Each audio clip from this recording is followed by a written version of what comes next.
안녕하세요. 저는 얼마 전 시댁 식구들의 욕심으로 남편과 이혼하고 지방에서 홀로 아이를 키우고 있는 40대 평범한 여성입니다.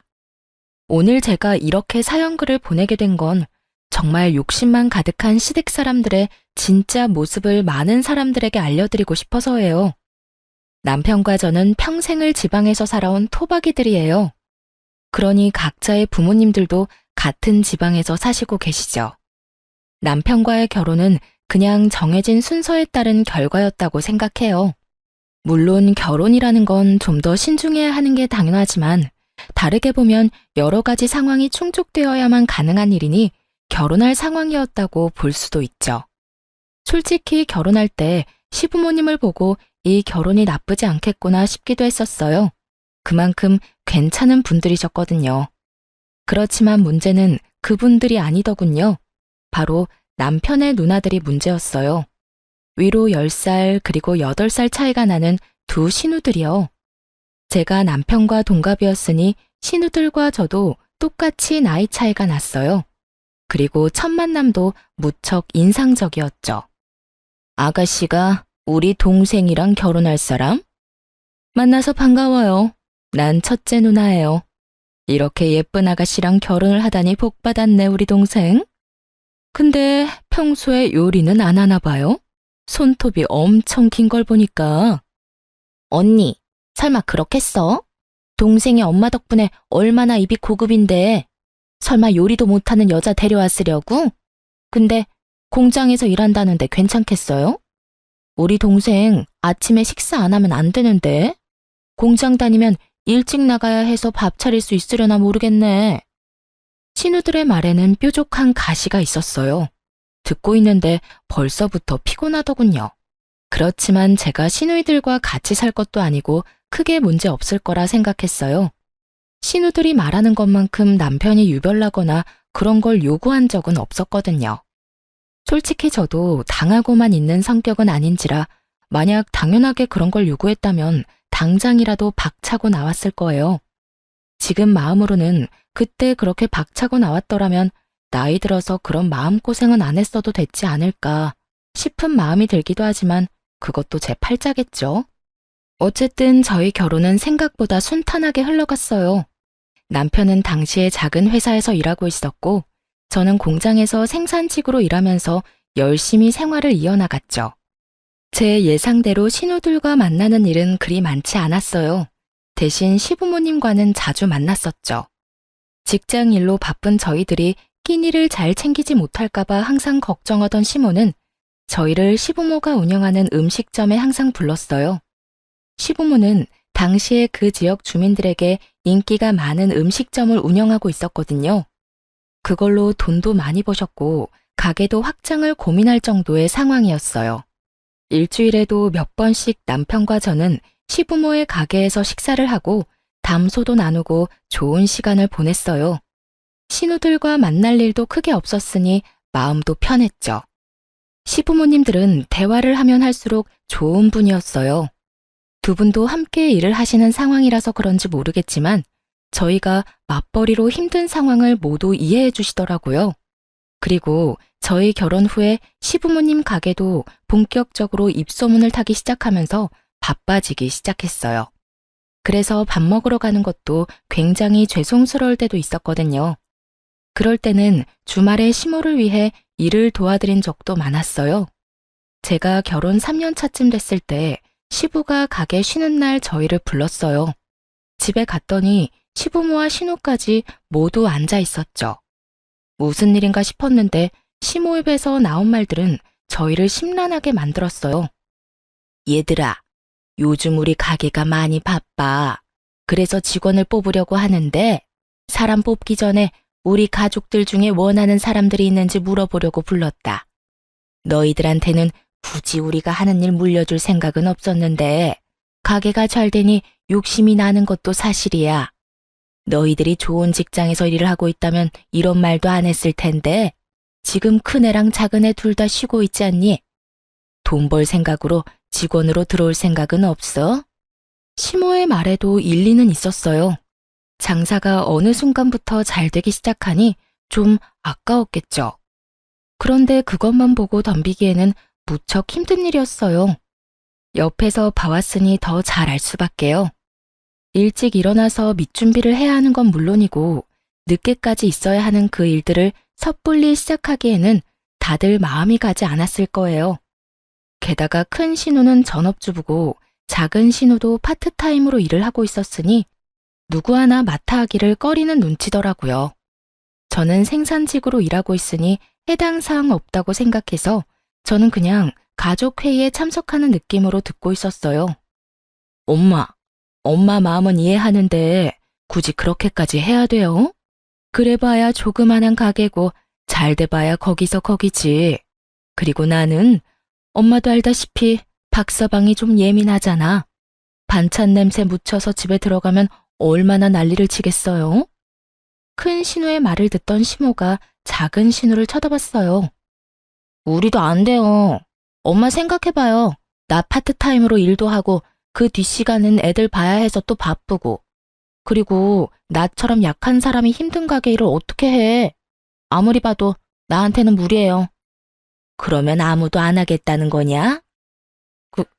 그러면 옳게 가면 되지.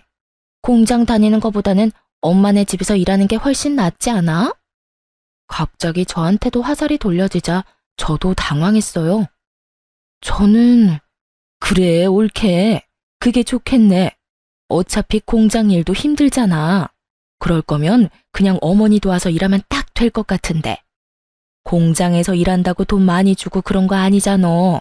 그리고 가족끼리 일하는 게 얼마나 편한데? 그렇게 해줄 거지? 거의 반강제로 떠밀다시피 저를 설득하려 하더군요. 솔직하게 말해서 저는 싫었어요. 공장 일을 엄청 좋아해서 한 건 아니지만 그 일이 이미 익숙했고 무엇보다 시댁이잖아요.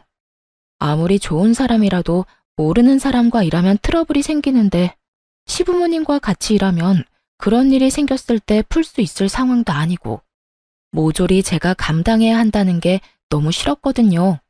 그래서 저도 거절의 말을 꺼냈어요. 형님, 잘 다니는 직장을 그만두는 것도 이상하잖아요. 게다가 어머님 일하시는 거 보니 가벼운 마음으로 시작해도 될 일도 아니고. 그러니까 올케가 제격이지. 결혼한 지 얼마 안 됐으니까 빨리 가족이 돼야 하잖아. 그러면 같이 일하는 게 최고야. 올케라면 믿고 맡길 수도 있어서 더 좋지. 생각해봐. 공장이 얼마나 힘든데. 조금만 더 늙으면 그 일 못할걸? 근데 우리 엄마 봐. 아직까지 얼마나 정정하셔? 그러니까 제발 올케가 맡아줘, 응? 큰 신우와 작은 신우가 말을 꺼낼수록 시모의 얼굴에 기대감이 마구마구 생기더군요. 그걸 보니 차마 못하겠다는 말도 못하겠더라고요. 시부모님이 나쁜 사람들이었으면 절대로 하겠다고 하지 않았을 텐데 워낙 자상하고 또 신중하신 분들이라 결국 제가 하기로 결정했어요. 그리고 신우들이 내게 일을 떠맡긴 것을 제외하면 그 말에 틀린 말은 없었으니까요. 공장에서 일하는 게 힘든 것도 사실이고 늙어서까지 하기에도 나쁜 직업이라는 것도 맞는 말이니까. 알겠어요. 그럼 제가 맡을게요. 제 입에서 그 말 한마디 나오기만 기다렸는지 신우들이 엄청 좋아하더군요. 물론 겉으로 티는 내지 않았지만 그렇게 제가 시부모 가게에서 일하기로 하고 가족회의가 끝났어요. 신우들은 귀찮은 일 제게 떠넘기고 기뻤는지 고맙다며 난리도 아니었어요. 그렇게 저는 시모, 시부와 함께 가게 일을 하게 됐어요. 처음 1년은 정말 무슨 일인가 싶을 정도로 일이 힘들어서 정신이 없었는데 그것도 익숙해지면 다 같은 일이라 그런지 점차 몸에 더 익어서 괜찮아지더군요. 그렇게 2년, 3년이 지나자 시모는 제게 가게 주력 메뉴의 레시피도 알려주고 점점 더 중요한 것들을 알려주기 시작했어요. 솔직하게 말해서 그냥 가게 도와주는 일이라고 시작했는데 시모가 점점 더 중요한 걸 알려줄 때마다 의아하게 생각하긴 했어요. 게다가 가게가 더 잘 되기 시작해서 확장을 한 뒤에는 생각보다 가게 값어치가 꽤 있다는 걸 깨닫기도 했고요. 어머님, 그런데 진짜 저한테 가게 레시피 다 알려주셔도 돼요? 응? 그게 무슨 소리야? 가게가 너무 잘 되잖아요. 이거 다음 사장한테 알려줘야 하는 거 아니에요? 왜, 그때 저희한테는 가게에서 일할 사람 찾는다고 하셔서. 아, 그거 말이지? 그때는 그랬지. 잘 될 거라는 보장도 없고, 그게 될 거라는 보장도 없었으니까. 그때는 그냥 직원 뽑는다고 말한 거였지. 그래도 가족 중에 할 사람이 있으면 내가 가진 거 다 알려줄 생각이긴 했어. 음식 솜씨라도 가지고 있으면 어디 가서 굶어 죽진 않을 테니까. 그리고 가게가 잘 되면 나랑 같이 일하는 사람한테 가게 물려줄 생각도 했었고. 가게를 물려줘요? 그래, 이렇게 잘 되는 가게 이왕이면 가족이 이어받아 사면 좋잖니? 그때는 이렇게 확장까지 할 정도로 잘 될지 몰랐다만, 그래도 네가 해준다고 해서 얼마나 다행인지 몰라. 내가 무슨 일이 생겨도 이제는 네가 사장이 되어 이끌어가면 되니까. 이 정도 규모면 부족함은 없이 살 수 있을 테고. 저는 시모의 말에 깜짝 놀랐어요. 뒤를 이어받으라는 말이 사장이 되라는 말이라고는 생각도 못했으니까요. 레시피 알려주면서 열심히 가르쳐 주실 때부터 이상하다고 생각했지만 진짜로 저에게 뒤를 잇게 할 거라고는 생각 못했거든요. 시모의 말에 마음이 좀 뭉클해졌어요. 그래서 저도 더 열심히 가게 일에 힘썼어요. 그런데 그 이야기를 듣고 몇 주 뒤에 큰 신우가 저한테 잠시 밖에서 만나자고 하더군요. 저는 가게로 오라고 했지만 시모 있는 데서는 하기 힘든 이야기라길래 저도 무슨 이야기를 하려나 싶어 큰 신우를 만나러 갔어요. 약속 장소에 도착했더니 큰 신우가 굉장히 화가 난 얼굴로 저를 기다리고 있더군요. 무슨 기분 나쁜 일이라도 있었나 하는 마음으로 말을 걸었는데 큰 신우가 대뜸 저한테 소리를 빽 질렀어요. 옳게, 어떻게 그럴 수가 있어? 네? 엄마 가게 말이야. 엄마가 올케한테 가게 물려주겠다고 했다며? 아니, 어떻게 그 가게를 올케한테 물려준다 그래? 뜬금없는 신우 말에 어이가 없는 건 저였어요. 애초에 두 딸한테 기회를 먼저 준 게 시모였고 그거 귀찮고 싫다고 저한테 떠밀었던 게 신우들이었으니까요. 그런 건 원래 딸들이 물려받는 게 당연하지. 어떻게 엄마랑 일하면서 그런 짓을 해? 아무리 돈에 눈이 멀어도 그렇지. 가게를 홀라당 가져갈 생각을 하냐고. 설마 그거 노리고 그때 일하러 들어가겠다고 한 거였어? 그때부터 작정했던 거냐고. 형님께서 무슨 이야기 하시는지 잘 모르겠네요.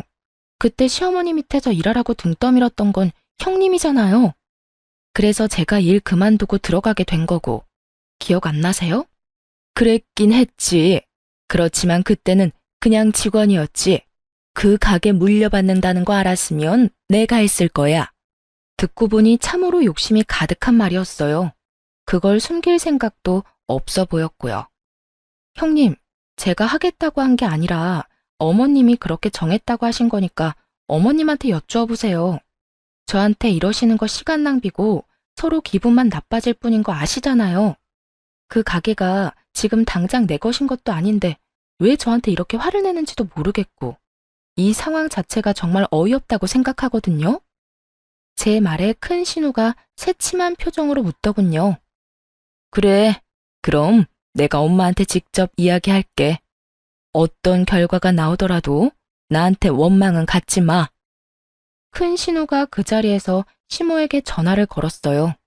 스피커폰으로 전화를 거는 걸 보니 제 딴에는 시모가 딸한테 사장 자리를 물려줄 거라고 철석같이 믿고 있는 것 같더군요. 그렇지만 그렇게 될 리 없다는 걸 저는 잘 알고 있었어요. 여보세요? 네가 웬일이냐 이 시간에? 엄마, 다른 게 아니라 하나 물어보려고 전화했어요. 혹시 올케 말고 나한테 가게 물려줄 생각은 없어요? 올케가 엄마 밑에서 열심히 일한 건 아는데 그래도 사업은 피부치랑 해야지 며느리가 무슨 말이야. 그러다 걔네 이혼하면 어차피 남인데. 그러니까 내가 대신 들어갈게요. 지금이라도 배우면 되잖아요. 선 넘는 발언도 서슴없이 하는 큰 신우를 보며 저는 고개로 쯧쯧 혀를 찼어요. 왜냐면 저는 시모가 무슨 생각을 하는지 정확하게 알고 있었거든요. 음식점 사장이 애들 장난질이야? 가게 사장이 될 기회를 걷어찬 건 너희들이었어. 그런데 이제 와서 뭐? 나는 가게 소중하게 생각 안 하는 너희들한테 내 가게 맡길 생각 없다. 그리고 네가 가게에 대해서 뭘 알아? 여태껏 엄마 가게에 와서 도와준 적도 한 번이 없는 것이 무슨 가게 일을 넘겨받겠다고 난리야. 바쁘다는 동안 와서 도와준 건 네 올케뿐이었으니 가게는 며느리한테 물려주는 게 당연한 일이야. 네 아버지도 그렇고 나도 그렇고 며느리를 예비 사장으로 이미 확정했으니 다음부터 이런 일로 시끄럽게 굴지 마. 냉정한 시모의 말에 놀란 건 큰 신우였어요. 큰 신우는 시모가 딸이 아닌 며느리에게 가게를 물려준다는 게 도통 이해가 되지 않았나 보더라고요. 시모 성격을 전혀 생각지 못한 거였죠. 제가 옆에서 일하며 지켜본 바로는 성실한 자세, 책임감, 가게에 대한 관심, 딱 이 세 가지가 예비 사장의 덕목이었거든요. 가족 회의에서 모든 가족이 모인 상태에서 이야기를 꺼낸 것도, 일부러 예비 사장 이야기를 꺼내지 않은 것도 모두 시모의 계획이었어요. 관심도 없는 사람에게 자리를 물려줘서 파산에 이르게 하느니 차라리 관심 있는 사람을 지원해줘서 가게를 잘 유지하고 싶었던 거죠. 그걸 모르고 그저 혈연이라는 이유만으로 가게 사장 자리를 탐낸 큰 신우가 시모에게 한 소리 듣는 건 당연한 순서였고요. 엄마, 앞으로 잘하면 되잖아. 옳게도 하는 걸 내가 못할 리도 없고. 그 문제가 아니라고 했지? 이미 며느리한테 가게 비법 다 알려줬으니 내 손 떠난 일이야. 그러니까 너도 더 이상 관심도 없는 가게 일에 관심 끊어. 하라고 할 때는 언제고 난리를 치더니만 왜 이제 와서 아깝냐? 그런 욕심 가득한 마음으로 가져갈 수 있는 게 아니다. 결국 제 앞에서 시모에게 망신당한 신우는 저를 한번 째려보더니 휙 돌아가 버리더군요. 저는 떠나는 큰 신우 등을 보며 상냥하게 말했죠. 살펴가세요, 형님. 멈칫하더니 돌아선 큰 신우 얼굴에 짜증이 가득하더군요. 그 뒤로 큰 신우는 가게에 대한 이야기를 한 적은 없지만 그 외의 일로 저를 타박하기 시작했어요. 눈에 가시처럼 여기는 게 고스란히 보였죠. 제가 아무 반응 없이 받아줬더니 선을 넘더라고요. 옳게도 참 너무하지. 욕심이 아무리 많아도 이러는 건 아니지 않아? 다들 그렇게 생각 안 해? 막말로 그 가게가 어째서 피 한 방울 안 섞인 며느리 손에 들어가야 하냐고. 다른 가족들이 모두 있는 곳에서 그렇게 말했다가 결국 시모 귀에 그 이야기가 흘러들어갔어요. 큰 신우가 저를 돈 욕심내는 나쁜 며느리라고 소문내고 다니는 바람에 시모가 화가 많이 났죠. 사실대로 말하자면 큰 신우가 저한테 나쁘게 하도록 일부러 놔뒀어요. 제가 아무 반응 없으면 저를 더 열받게 하려고 선을 넘을 테고 그걸 시모 귀에 들어가도록 적당히 상황만 만들면 시모의 분노가 더 클 테니까요. 저는 열심히 제 일만 하면 될 일이었죠. 저는 이런 이야기를 들으면 시모가 큰 신우로 혼낼 줄 알았거든요. 그런데 그게 아니었어요. 큰 신우가 제 험담을 한다는 이야기를 듣고는 오히려 제게 찾아와 아예 다른 일을 하셨어요. 아가, 미안하다. 내가 우리 집안 간수를 못해서 성실한 네가 험담을 듣도록 만들었어. 이게 다 내가 어정쩡하게 일을 처리한 탓이니 내가 다 책임지고 처리하마. 어머님, 그런 말씀 마세요. 그 어디에도 어머님 잘못은 없어요. 어머님이 저한테 얼마나 잘해주셨는데. 제가 괜찮다고 말했지만 시모는 강경하게 말하더군요. 내가 서류는 이미 다 정리해놨다. 가게 공동대표로 이름 올리는 일이야. 도장만 찍어라. 그러면 앞으로 네가 돈에 욕심이 있네만에 하는 말들은 들리지도 않을 게다. 대표가 가게 운영하는데 쥐들이 뭔 상관이겠니?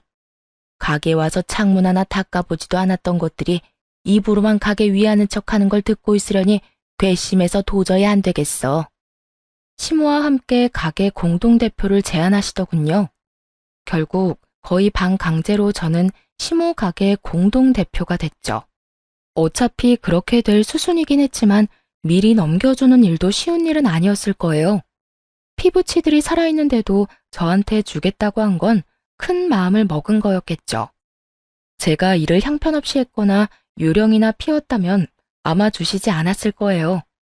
그렇게 시모와 제가 공동대표가 되고 시모가 그것을 가족들에게 모두 이야기하면서 큰 신우는 저에 대해 그런 말을 더 이상 못하게 됐어요. 시모가 결정한 일에 입을 댔다가는 시모의 분노만 살 일이었으니 말이죠. 그렇게 가게 일도 마무리됐고 그 사이에 안 좋은 일들도 몇 있긴 했지만 그럭저럭 잘 지냈어요. 더 이상 신우들과 문제가 생길 거라고는 생각도 안 했죠. 가게 문제가 어찌됐든 명확히 끝나버렸으니까요. 그런데 갈등은 돈뿐만이 아닌 곳에서도 생겨나더라고요. 결혼한 지 10년쯤 되니 저도 40이 넘었고 시부모님 나이가 70의 끝을 바라보고 계셨어요. 언제까지나 정정할 거라고는 생각도 안 했지만 두 분 다 워낙 일하시는 걸 좋아하시고 또 건강도 잘 챙기셔서 아플 일은 없을 거라 생각했어요. 그런데 겨울 새벽부터 출근한 시부가 뇌졸중으로 병원 신세를 지게 됐어요. 밑준비를 위해 일찍 갔었는데 저와 시모가 없었다면 뇌졸중이 더 심해져 생명을 장담 못했을 수도 있다고 하더군요. 그래서 편마비가 생긴 시부로 인해 저희 부부와 시모는 매우 바쁜 생활을 보내야 했어요. 시부가 연세가 있어서 힘든 일은 못했지만 그래도 가게 돈 계산이나 서빙 같은 건 조금씩 도와주셨거든요.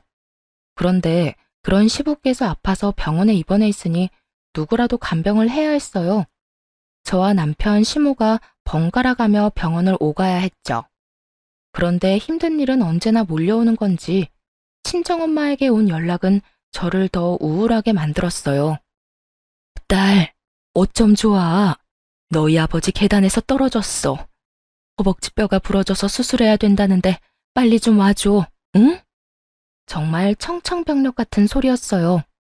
제가 외동딸이었기 때문에 어머니 말고는 도와줄 사람도 없었죠. 어쩔 수 없이 저는 시모에게 제 사정을 설명했어요. 그런데 시모도 남편도 그날따라 일이 있어서 안 된다고 하더군요. 저희 셋 다 간병을 하니 어쩔 수 없이 간병 안 하는 날은 밀린 일을 처리하곤 했거든요. 두 사람 다 미리 잡아놓은 약속이 있어 시모가 한 가지 좋은 생각을 떠올렸죠. 둘째야, 너 오늘 하루만 아버지 병간호 좀 하거라. 너 아버지 아프고 나서 한 번도 병간호 한 적 없지 않니? 앞으로 해달라고 안 할 테니 네가 오늘만 좀 봐줘. 시모 요구에 작은 신우도 별말 없이 따르는 듯 보였어요. 그렇게 저는 친정아버지 수술할 때 직접 병원에 갔고 놀란 친정어머니를 달래며 각종 보험을 알아봤어요. 그리고 저녁에 완전히 정신적으로 녹초가 되어 집에 돌아왔죠. 그런데 저녁 9시쯤에 작은 신우에게서 전화가 왔더군요. 저는 감사 인사라도 해야겠다 싶은 마음에 전화를 받았어요. 옳게, 어떻게 이럴 수가 있어? 어떻게 시어머니를 시켜서 자기를 나한테 떠넘겨? 그게 어디서 배워먹은 짓이야? 일이 있더라도 나한테 맡길 일이 아니지. 옳게도 며느리가 아니라 가족인데. 전화 받자마자 화내는 작은 신우의 목소리를 들으며 저는 한숨을 푹 쉴 수밖에 없었어요. 아, 형님, 저도 병간호 빼고 싶어서 뺀 게 아니에요. 친정아버지 대퇴골이 부러져서 수술을 해야 한다는데 그럼 어떻게 해요? 아시잖아요. 저는 외동이라 저희 집에 어머니가 의지할 만한 곳이 없어요. 그리고 형님, 아버님 안 보고 싶으셨어요? 간병이 아니라 아버님 얼굴 보는 자리라고 생각하시면 될 일을. 너 지금 나한테 가르치니? 어이가 없어서? 너만 바빠? 나도 바빠.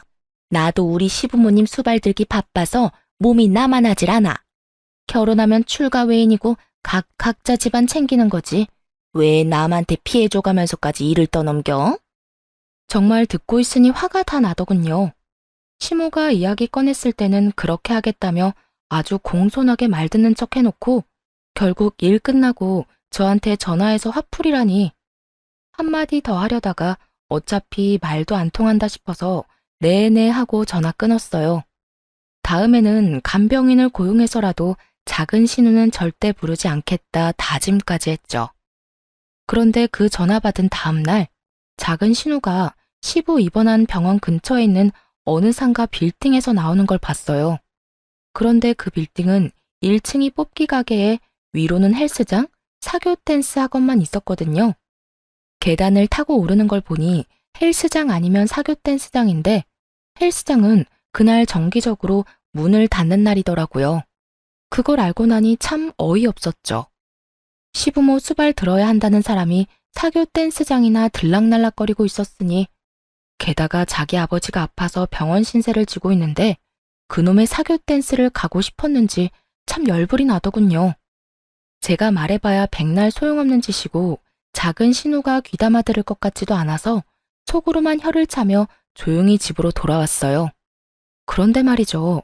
며칠 뒤에 저는 뜻밖의 전화를 받았어요. 바로 작은 신우의 남편인 아주버님이 저한테 연락을 했더라고요. 원래 연락을 할 일이 없는 사이고 무슨 일이 있으면 남편과 작은 신우 통해서 말을 전하는 게 더 편한데 직접 제 전화로 전화를 하셨더라고요. 처음에는 모르는 번호라서 아예 안 받으려고 했었죠. 그런데 연달아 연락하는 모양새가 왠지 스팸 전화는 아닌 것 같아 전화를 받았어요. 처남댁, 내가 꼭 처남댁한테 하고 싶은 이야기가 있어서 전화했어. 아, 네, 아주버님. 말씀하세요. 무슨 일 때문에 연락하셨어요? 저는 아주버님이 제게 물어볼 게 있나 보다 싶었죠. 신우를 통하지 않고 연락이 왔으니까요. 그런데 아주버님이 아주 묘한 소리를 하더군요. 우리 와이프 오늘로 벌써 나흘째 장인어른 병간호 중이야. 부모님 아프니 가볼 수 있지. 하지만 그렇다고 해서 우리 부모님도 힘든데 와이프가 자기 친정에만 매달리는 것도 좀 아니지 않겠소? 그리고 장인 댁에는 자식이 셋이나 되잖나. 그러면 간병도 나눠서 해야 맞는 거고. 우리 쪽은 얼마 전에 형님 돌아가시고 나 혼자라 힘든데. 전 당황했어요.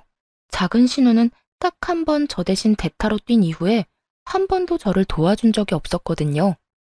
그날 하루를 제외하고는 여전히 시모와 남편 제가 번갈아가며 간병을 하고 있었는데 이런 이야기를 들으니 어이없죠. 처남댁이 얼마나 힘든지는 나도 아네. 그렇지만 그렇다고 내 아내를 그렇게 오랫동안 붙잡아 놓으면 어떡해? 와이프가 친정아버지 병간호 때문에 시어머니 병간호까지는 힘들다면서 지금 며칠 동안 그쪽으로만 출퇴근하잖아. 잠시만요, 아주버님. 뭔가 잘못 알고 계신 것 같은데요. 작은 형님께서 아버님 간병하신 건 하루뿐이에요. 그 뒤로는 와보지도 않으셨어요.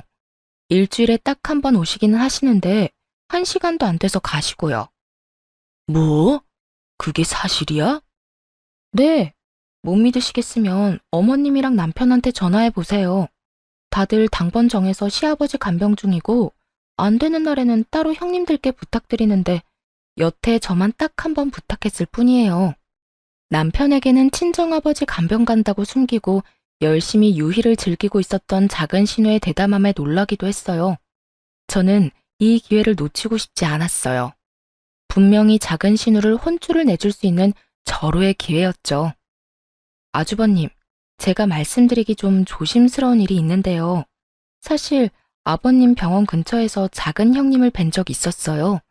그게 사교 댄스 학원을 다니시던데요. 사교 댄스? 충격을 받은 아주버님은 아무 말도 못하더군요. 어딘지 알려드릴까요? 한번 찾아가 보시면 될 것 같은데. 결국 아주버님의 성화에 사교 댄스 주소를 알려줬고 이틀 뒤에 난리가 났죠. 작은 신우가 아주버님한테 탈탈 털린 채로 시댁으로 왔거든요.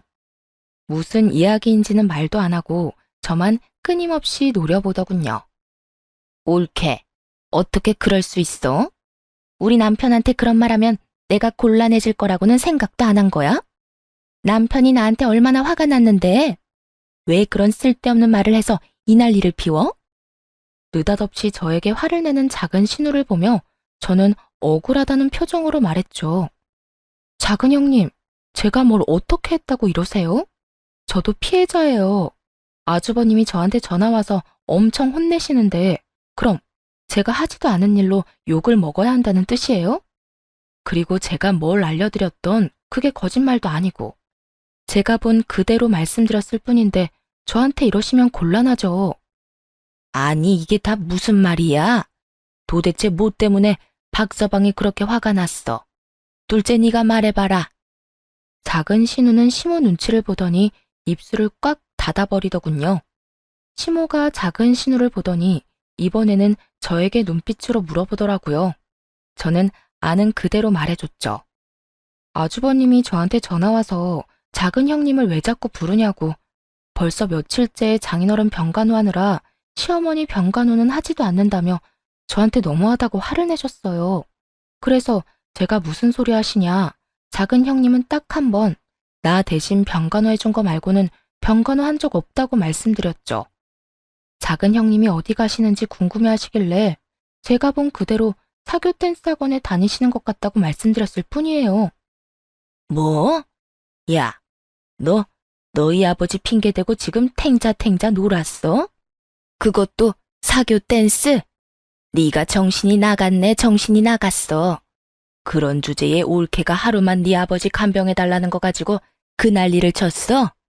시어머니도 친정아버지도 너한테는 사교 댄스보다 못하다 이거야?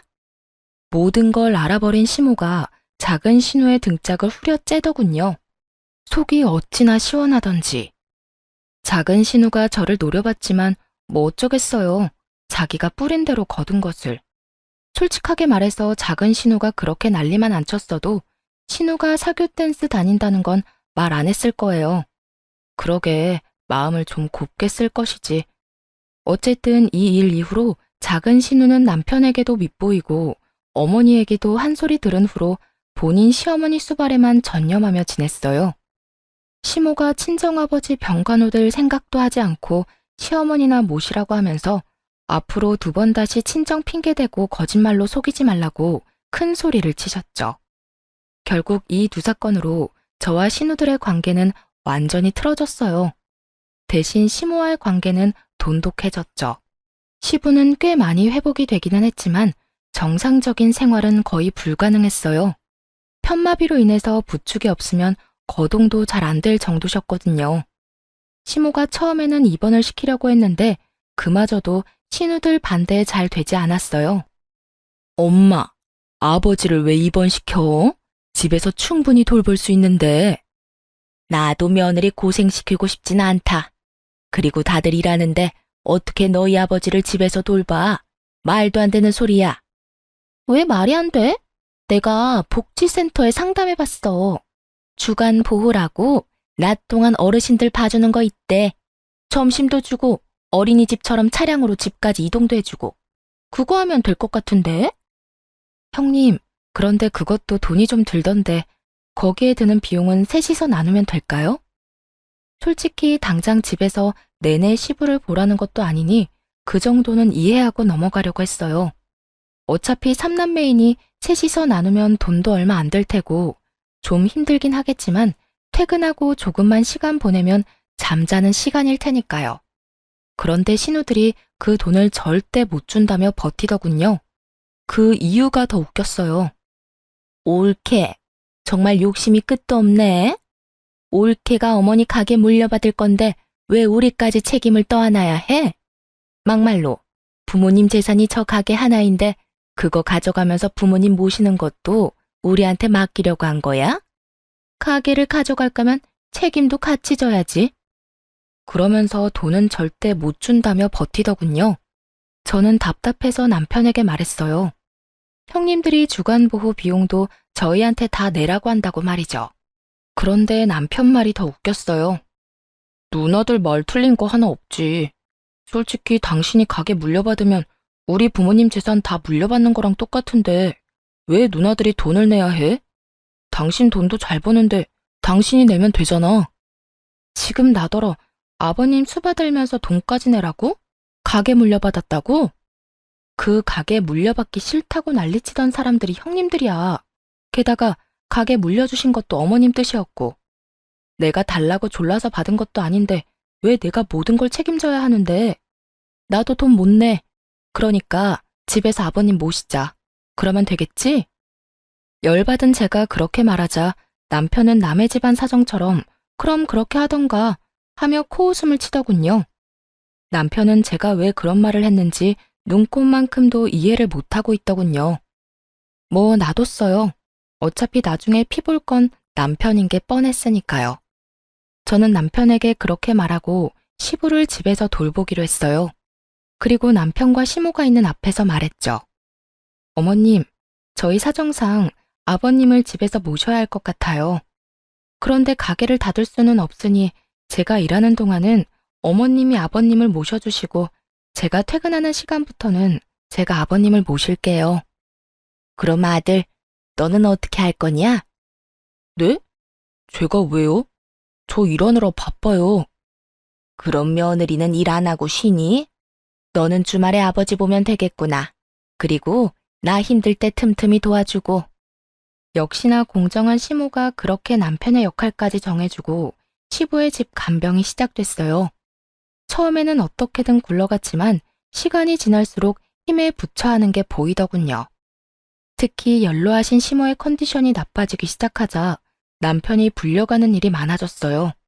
결국 시모의 부름이 감당이 안 된 남편이 저에게 화를 내기 시작하더군요. 당신은 도대체 책임지지도 못할 일을 왜 시작한 거야? 내가 당신보다 더 많이 아버지 얼굴 보고 있는 건 알아? 그게 뭐 잘못됐어? 그리고 억울한 척 하지 마. 내가 당신보다 더 많이 아버님 수발 들고 있거든? 수발만 들어. 집안일에 육아에 가게일까지 내가 다 하는데 당신이 뭐가 그렇게 못마땅해. 그리고 당신이 당신 부모님 간병하는 게 무슨 잘못이야?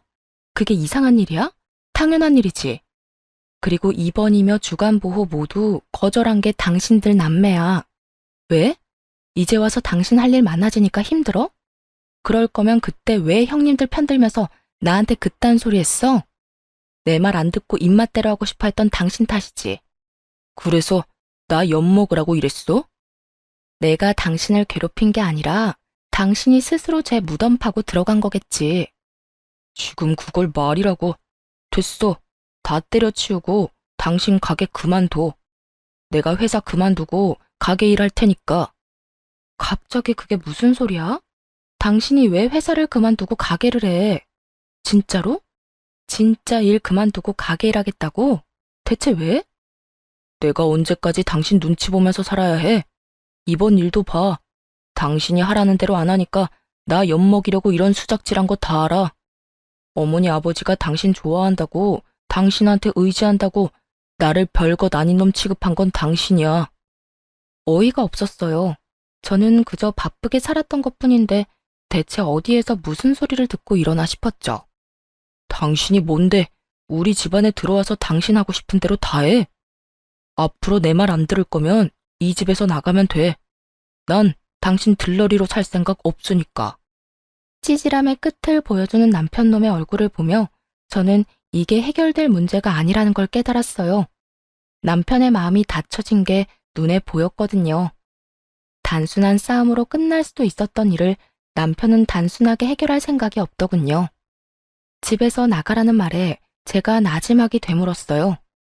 당신 이혼하자는 거야? 그래. 말길 잘 알아듣네. 이혼해. 가게는 나한테 넘기고. 그 가게 당신 것도 내 것도 아니거든? 어머님한테 물어보고 와. 그리고 이혼하는 거 나도 찬성이야. 부모님 두 분 보고 살았지. 내가 찌질한 당신이랑 두 시누이 생각하면 진짜 이제라도 인연 끊는 거 다행이라고 생각하니까. 결국 저와 남편은 이혼을 하게 됐어요. 남편놈은 아주 기세가 등등하더군요. 제가 없어도 가게 일이며 집안일 다 해결할 수 있을 거라고 아주 호언장담을 했어요. 하지만 이혼 직후 시모의 행동 때문에 남편의 기대는 와르르 무너졌어요.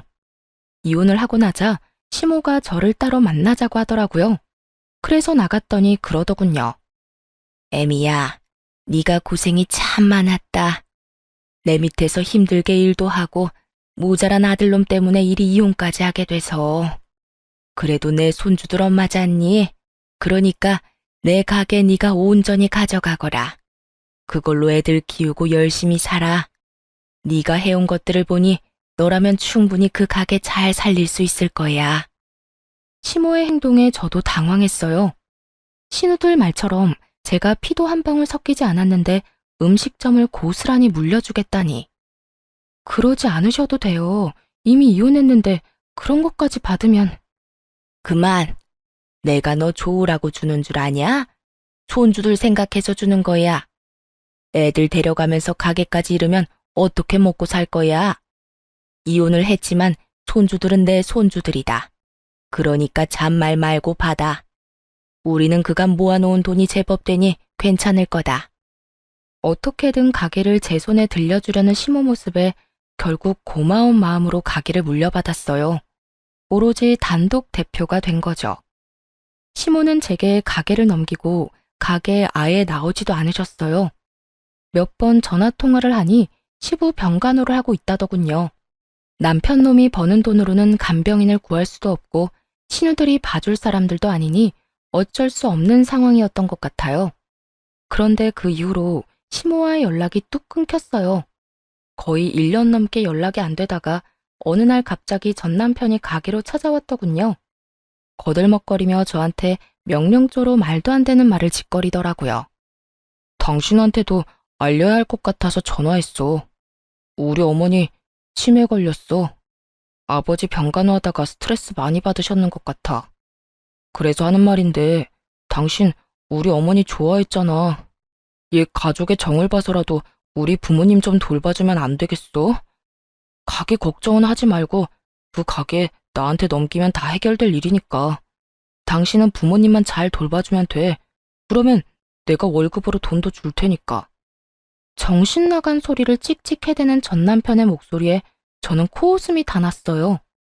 뭘 모르니 저렇게 용감하게 짖을 수 있는 거겠죠? 당신이 병간호하면 되지 왜 나한테 명령질이야? 부탁을 해줘도 들어줄까 말까 한 판에 뭐? 가게 넘기고 부모님이나 돌봐주라고? 한 달에 월급을 1,000만 원을 준다고 해도 안 한다 이놈아. 이 가게에 어머님이 직접 내 손에 들려주신 거 당신은 모르지? 어머님이 손주들 힘들게 키우지 말라고 나한테 주신 건데 네가 애비면 자식 생각을 해서라도 뺏으면 안 되지. 전 남편 놈은 아직까지 어머니와 제가 공동대표라고 알고 있더군요. 제 말을 듣고서야 시모가 대표 자리에 없다는 걸 알고 완전 난리를 쳤어요. 왜 이 가게가 당신 거야? 어머니가 진짜 당신한테 주신 거라고? 이건 뭔가 잘못됐어. 그건 우리 어머니 거라고. 가게 가져갈 생각이라면 꿈 깨. 이미 옛날에 명의도 나한테 이전됐고 대표도 나 혼자야. 당신이 가져갈 수 있는 건 하나도 없다고. 제 말에 충격을 받은 전 남편은 부러움에 배가 너무도 아팠는지 생떼를 쓰며 입에 담지도 못할 말들을 저에게 쏟아붓더군요.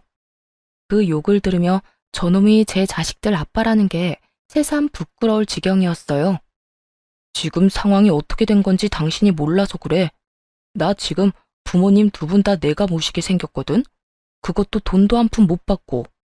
가게라도 있어야 이걸로 누나들을 어떻게든 부모님 수발 들도록 만들 수 있을 거 아니야. 참 대단한 아들이네. 나랑 이혼하고 신우들한테 시부 떠넘겼다며? 내가 모를 줄 알아? 결국 혼자 두 분 모시게 생겼네. 아주 효자야, 효자.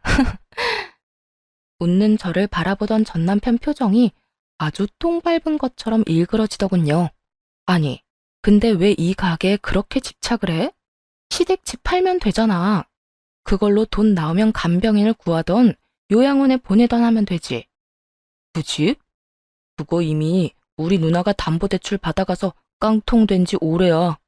그거 대출 받을 때도 내가 이 가게 하나 생각하면서 버텼는데 그게 언제 당신 앞으로 명의 이전이 되어 있었던 거냐고. 이게 전부 다 당신 때문이야. 저는 행패를 부리기 시작하는 전 남편을 경찰에 신고했어요. 그렇게 가게에서 쫓아내버렸죠. 재산이 필요할 때는 시부모와 며느리 사이 이간질하고 알랑방귀 끼어가며 남한테 대리호도 시키려던 자식들이 부모 아프니까 어떻게든 서로에게 떠넘기려는 모습을 보니 이 사람들과 가족의 연을 끄는 게 다행이라는 생각이 들었어요. 이혼을 안 했더라면 저만 더 힘들어졌을 테죠. 그 모습을 보니 시부모가 저한테 가게를 물려주려 한 것도 어느 정도 이해는 가더라고요. 시모에게는 자식이나 다름없는 가게인데 자식들 성정을 알고 있으니 오래가지 않아 헐값에 팔아버릴 거라는 걸 예상한 건지도 몰라요. 이들을 보면서 정말 간절하게 느낀 게 있다면 제 자식들만큼은 절대로 저런 짓 하지 않도록 교육을 단단히 시켜야겠다는 거였어요. 눈앞에 시기와 질투에 눈이 멀어 가족으로 받아들였던 이를 내쫓는 것도 모자라서 늙은 부모를 모시기도 싫어하는 사람들처럼 만들고 싶지는 않거든요. 그래도 다행인 건 이혼하고 힘든 상황에서 저희 아들, 딸 둘 다 의젓하게 잘 자라고 있다는 거겠죠. 더 커서 어른이 되면 저한테 효도를 하겠다며 일하며 자신들을 위해 희생한 어머니가 가장 자랑스럽다고 말하는 아이들 덕분에 오늘 하루도 살아갈 맛이 나는 것 같네요. 여태껏 앞만 보고 달렸어요. 목표라고는 그저 어떻게든 잘 살겠다는 막연한 것만 가지고 살았는데 이혼을 하고 나서야 현실적으로 와닿는 것 같아요. 집안을 지탱해야 하는 가장의 무게와 아이들을 잘 키워내야 한다는 엄마의 마음이 저를 더 노력하게 만든 것 같네요. 앞으로도 진심을 다해 아이들을 위해서 살 생각이에요. 글이 길어졌네요. 지금까지 제 사연 들어주셔서 감사합니다. 좋은 하루 되세요.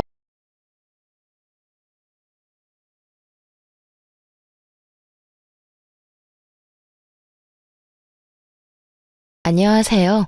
저는 서울 근교에서 정육식당을 하는 돌싱녀입니다. 저는 시모의 무시와 파렴치한 행동으로 혈압을 올리다 결국엔 남편의 외도까지 알게 되어 이혼을 하게 되었는데요. 저에게 이런 막장 종합 세트를 선사해준 그 인간들에게 제대로 한 방 먹여주고 이혼을 해 그 시절을 생각하면 짜증이 나기도 하지만 한편으로 통쾌하기도 합니다. 오늘은 오랜만에 쉬게 되어 평소에 제가 애정하는 사연 열차에 사연을 보내보는데요. 글재주가 좋진 않지만 최선을 다해볼 테니 다들 재미나게 들어주세요. 그러면 시작해볼게요.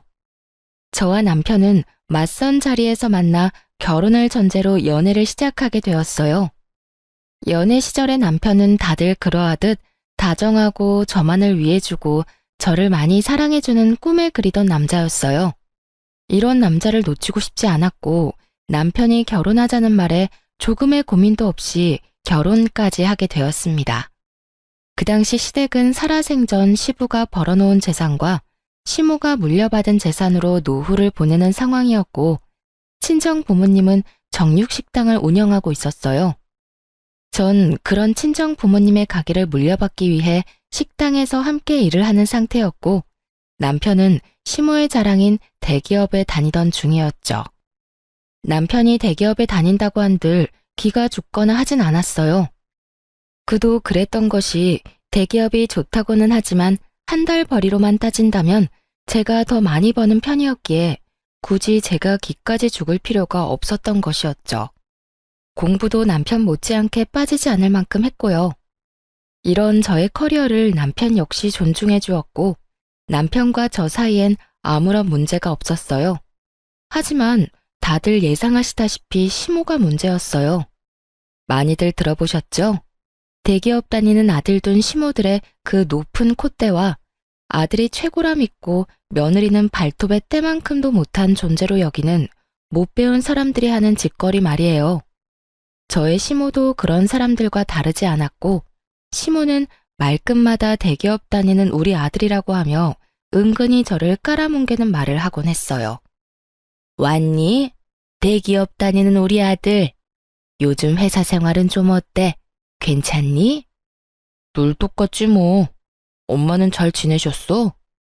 남편에겐 빛이 날 정도로 밝은 미소를 보이던 시모는 표정을 싹 바꿔 굳은 표정으로 저를 보며 빈정거리기 시작하더군요. 그럼 넌 빈손이니? 명색의 유명한 정육식당 딸이 어떻게 시댁 오는데 빈손으로 오니? 하다못해 고기 한 덩이라도 가지고 오지 않고. 어이가 없더라고요. 언제는 고기 못 먹어서 죽은 사람 없다며 고기 좀 그만 가지고 오라고 할 땐 언제고 이번엔 이딴 소리를 하니까요. 어머님, 남들이 들으면 제가 늘 빈손으로 온 줄 알겠어요.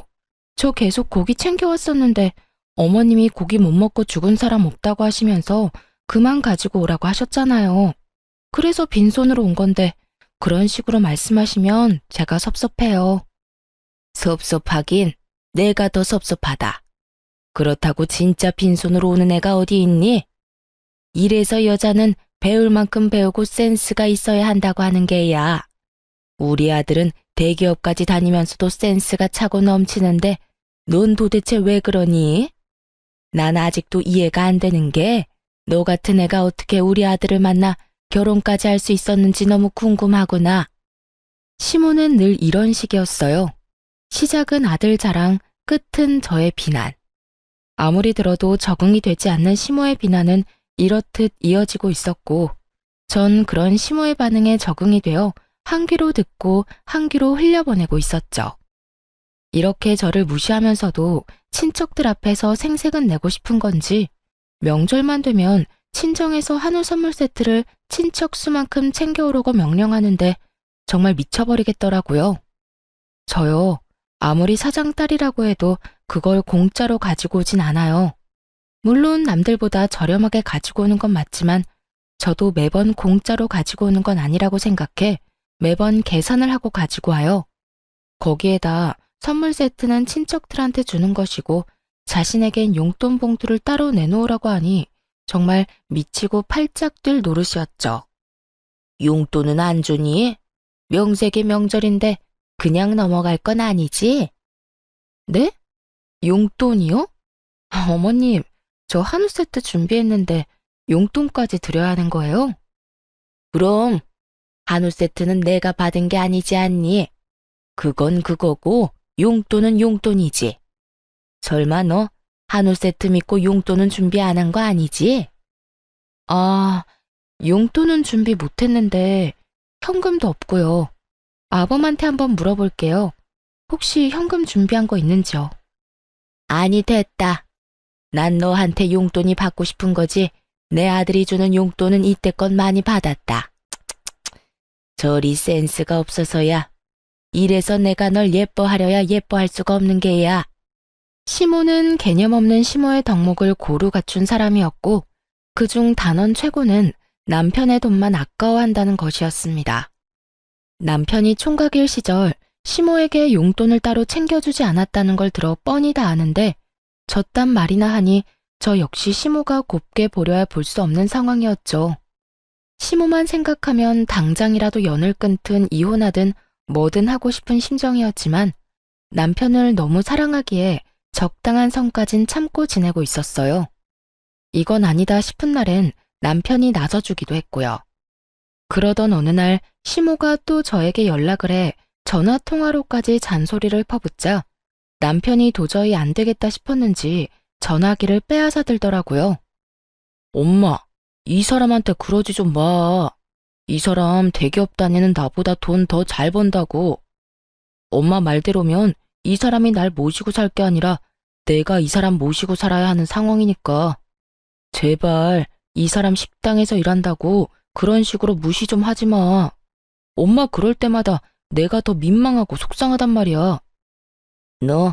너는 내가 또 언제 그렇게까지 무시했다고 그러니? 무시했잖아. 내가 옆에서 다 들었거든. 별거 아닌 걸로 잔소리하고 그 말 끝엔 꼭 대기업 다니는 우리 아들한테 잘해라고 하잖아. 그런 말도 좀 하지 마. 아들이 이렇게 부탁할 게 엄마. 알겠어, 알겠다고. 앞으로는 조심할 테니까 너도 그만 열내고 얼른 쉬려무나.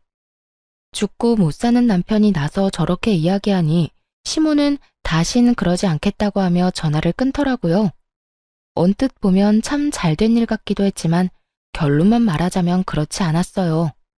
남편은 시모가 저를 무시 못하게 하려고 한 모든 말들이 결국엔 나비 효과가 되어 저를 더욱 괴롭게 만들었으니까요. 다음날 시모는 부모님의 식당이 그 정도로 잘 된다는 것을 확인이라도 하고 싶었는지 친구 한 분과 식당으로 왔더라고요. 어머님, 여긴 어떻게 오셨어요? 지나가다가 생각나서 잠시 들러봤다. 점심시간 되고 해서 밥도 먹을 겸 해서 말이야. 그나저나 장사가 잘 되네. 점심시간이기도 하고 근처에서 행사가 있다나 봐요. 오늘은 유난히 손님이 많긴 하네요. 식사하시고 가실 거죠? 빈자리 편하신데 앉으세요. 제가 상 차려드릴게요. 그래. 오늘 일찍부터 나와서 설쳤더니 허기가 지네. 고기 좀 많이 내오거라. 좋은 부위로 골라서. 한결같이 얄미운 시모였지만 전 제가 할 수 있는 선에서 성심성의껏 시모를 대접해 주었어요. 첫 방문이기도 했지만 친구분도 함께 있으니 그래도 가족이라고 대충 대접할 수가 없더라고요. 친정 부모님도 처음으로 오신 건데 돈을 어떻게 받겠냐며 한 끼 대접할 테니 푸짐히 챙겨드리라고 하셨고요. 시모는 이런 저와 부모님의 호의를 당연하다는 듯 고맙다, 잘 먹었다는 인사도 없이 가버렸네요. 오히려 친구분이 그런 시모의 태도에 더 당황한 듯 저에게 명함을 건네며 이렇게 말하더라고요. 저기, 오늘 잘 먹었어요. 너무 맛있어서 오랜만에 과식을 다 했다니까. 내가 이 근처에서 작은 공방을 하는데 한번 놀러 와요. 인테리어 소품도 있으니까 와서 마음에 드는 거 있으면 내가 선물로 주고 싶어서 그래. 꼭 한번 와요. 네, 시댁 가는 날에 한번 갈게요. 맛있게 드셨다니 다행이네요. 다음에 또 드시러 오세요. 시모에게 어떻게 저런 친구분이 있을 수 있는지 의아할 정도로 상반되는 모습이었어요. 그 후로도 시모는 몇 번씩 가게를 왔고 그때마다 계산은 당연하다는 듯 하지 않았죠. 한두 명이 와서 드시고 가는 거 그거 얼마나 한다고 쪼잔하게 구냐고 생각하는 분도 있겠지만 많게는 일주일에 2번, 적어도 2주일에 1번은 오니 그저 정말 곤란하더군요. 거기에다 제일 바쁜 시간에 넓은 좌석을 떡하니 차지하고 앉아 세워라 내워라 먹고 있으니 정말 짜증도 났고요. 그러던 어느 날 시모는 친구 모임이라며 무려 친구 10분을 모시고 왔더라고요. 예, 오늘 모임인데 여기 룸도 있지? 룸으로 안내하렴. 다짜고짜 룸으로 안내하라는데 순간 예약을 하신 적이 있나? 착각이 들 정도였어요. 전 혹시나 하는 마음에 예약 명단을 살펴보았고 시모의 이름이 없다는 사실을 확인했죠. 어머님, 룸은 다 예약제라서 빈 곳이 없고요. 다른 테이블로 앉으셔야 할 것 같아요. 뭐? 룸이 없어? 저기 저 룸 비어있는데 저리로 가면 되지 않니? 저기도 곧 예약한 손님 오실 거라 안 돼요. 그러지 말고 저쪽 테이블에 자리 잡으세요. 안 되는 걸 안 된다고 했을 뿐인데 시모는 자기 뜻대로 되지 않을 것 같아지자 갖은 생떼를 부리기 시작하더군요. 테이블 말고 룸 내놓으라는 내 말 안 들리니? 내가 명색이 네 시어머니인데 그 정도도 못 해준다 이 말이야. 짧게는 며칠 전부터 길게는 일주일 전부터 예약하신 분들인데 어떻게 제 마음대로 취소하겠어요. 하물며 전부 곧 오실 텐데. 어머님 룸으로 모시려고 그분들을 헛걸음하게 만들 순 없어요. 그러니 이번엔 어머님이 양보해 주세요. 아무리 좋게 그리고 이해가 되기 쉽도록 설명을 해도 아무 소용이 없더라고요. 막무가내. 시모는 이 단어를 단번에 떠올릴 만큼 그야말로 막무가내로 우겨댔으니까요. 내가 헛걸음하는 손님까지 신경 써야 하니? 난 무슨 일이 있어도 무조건 내 친구들이랑 룸에 들어가서 밥 먹어야 하겠으니까 잔말 말고 룸에다 세팅해놔. 시모는 난동에 가깝게 떼를 썼고 부모님마저도 난색을 보이며 시모를 설득했어요. 시모는 룸에 무슨 꿀이라도 발라놓은 사람처럼 친정 부모님에게도 무조건 룸만을 외치며 우겨대더라고요. 그쯤 되니 함께 오신 친구분들이 나서 시모를 말리기 시작하더군요. 그냥 테이블에 앉아도 되는데 너 오늘 왜 이래? 너 때문에 우리가 다 민망해. 그만 좀 해. 그래, 며느리 곤란한 거 안 보이니? 그깟 룸이 뭐라고 사돈가게에서 이러니? 너 요즘 이러면 네 아들 이혼남 된다. 그러니까 너 앞으로 이렇게 굴 거면 다신 우리 보고 여기 오자고 하지 마. 네 며느리한테 미안해서 고기도 안 넘어가겠어. 친구들의 만류에 시모는 그제야 입을 다물고 테이블로 가서 자리를 잡더군요. 여전히 저를 노려보고 있었고 돌아가실 때 당연하다는 듯 계산은 하지 않고 가더군요. 회비를 거두는 걸 서빙하며 분명 받는데도요. 그렇게 식사를 마치고 돌아간 시모가 저에게 어떻게 했을지 다들 상상되시나요? 시모는 그날 저녁 저에게 전화에 득달같이 퍼붓기 시작하더군요. 내가 오늘 너 때문에 얼마나 창피했다는 줄 아니? 그깟 룸 좀 내주는 게 뭐가 힘들다고 그걸 안 된다고 해서 그 난리를 만든 게야. 고기 맛도 특별하지도 않은 거 내가 소문내주려고 친구들 데리고 일부러 간 건데. 넌 어떻게 그런 날을 망신당하게 할 수가 있는 거냐고. 시무는 마치 다 저희 가게를 위해서 저를 생각해서 억지로 하는 수 없이 저희 가게를 온 것처럼 말하더라고요. 그 순간 전 참을 수 없는 화가 몰려왔고 이성의 끈이 끊기며 저대로 울분을 토해내기 시작했어요. 아니 어머님, 막말로 오늘 제가 뭘 그렇게 잘못했다고 이 난리세요? 어머님 예약하고 오신 것도 아니고 룸은 예약제인 거 다 아시잖아요. 몰랐다고 한들 제가 예약이 다 돼 있으니 안 된다고 말도 했고 그러면 어머님도 고집 꺾으시고 빈자리 앉으시면 되는 거였잖아요. 거기서 절대 싫다고 우긴 건 다름 아닌 어머님이었어요. 그것도 저희 친정부모님이 보는 데서 말이죠. 도대체 저희 친정을 얼마나 무시했으면 그런 행동을 하실 수가 있어요? 난 네 친정 무시한 적 없다. 그저 손님으로서 정당한 요구를 했을 뿐이다. 그 인원이 갔는데 예약이고 나발이고 룸을 내줘야 하는 건 당연한 거 아니니? 그래서 돈 벌겠어? 넌 오늘 단골이 될 뻔한 손님들을 다 놓친 거야. 아까 어머님이 내달라고 했던 룸 손님 수가 20명이었고요. 그보다 더 많은 손님도 다들 예약하고 오세요. 그리고 어머님은 손님 아니시잖아요. 매번 오실 때마다 계산도 안 하고 그냥 드시고 가시면서 손님은 무슨 손님인가요? 그것도 고맙다는 말 한마디도 안 하시면서요. 너 지금 내가 돈도 안 내고 음식이나 먹으러 가는 거지 취급하는 게야? 전 그렇게까지 말한 적 없는데 스스로 그렇게 느끼셨다면 어쩔 수 없죠. 그리고 말이 나왔으니까 하는 말인데 앞으로는 계산 좀 부탁드릴게요. 오실 때마다 제가 계산하고 있는데 어머님 덕분에 저흰 손가락 빨고 살게 생겼거든요. 그러면 들어가세요. 이렇게 전화를 끊어버리자 옆에서 가만히 듣고 있던 남편이 깜짝 놀라 저에게 무슨 일이냐며 물어오더군요. 이게 다 무슨 말이야? 엄마가 당신 가게에 갔었어? 언제? 얼마나 갔길래? 아, 정말.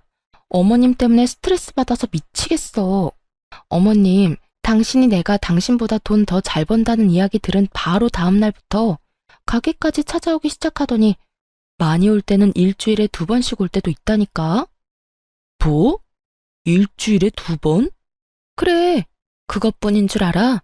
계산 안 하는 건 기본이고 오늘은 친구분들 우르르 끌고 오셔선 예약된 룸 안 내준다고 가게에서 난동까지 피우시더라니까.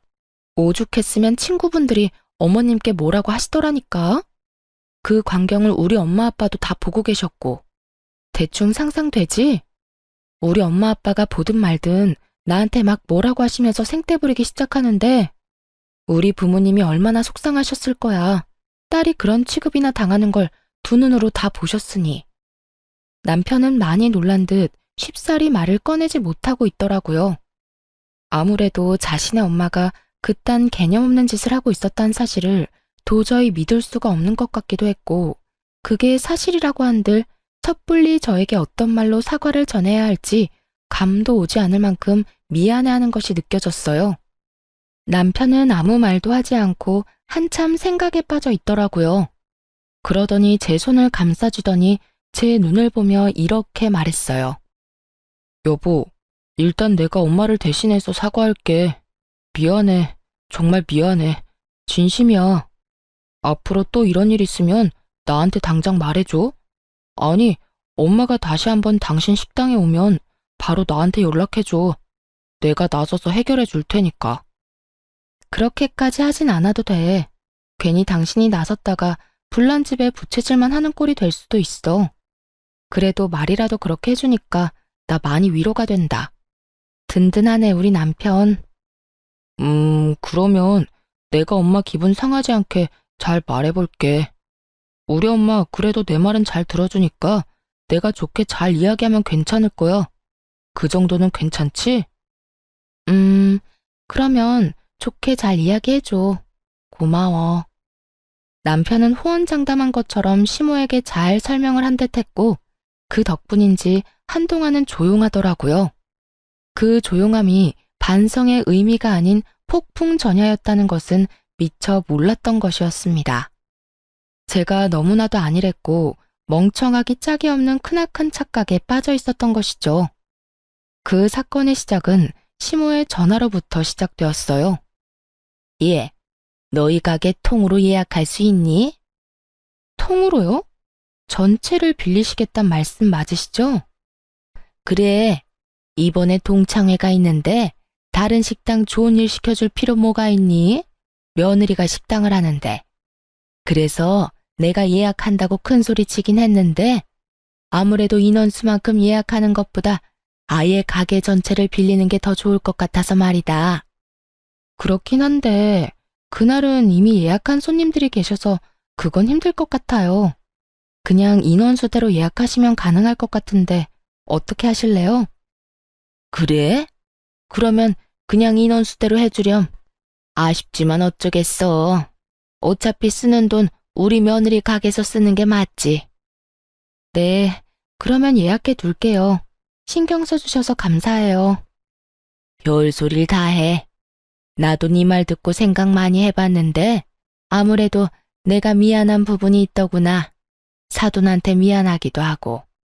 그래서 이번에 너희 가게로 가는 거니까 너도 이참에 나한테 쌓인 거 있으면 다 풀거라. 알겠지? 이렇게까지 말하니 저는 아무런 의심도 하지 않고 예약을 해주게 되었어요. 다른 사람도 아닌 시모가 화해의 손길을 내민다고 생각했기에 저 역시 이 기회에 그간 묵혔던 나쁜 감정을 털어내고 앞으로 잘 지내봐야겠다는 마음을 먹기도 했었고요.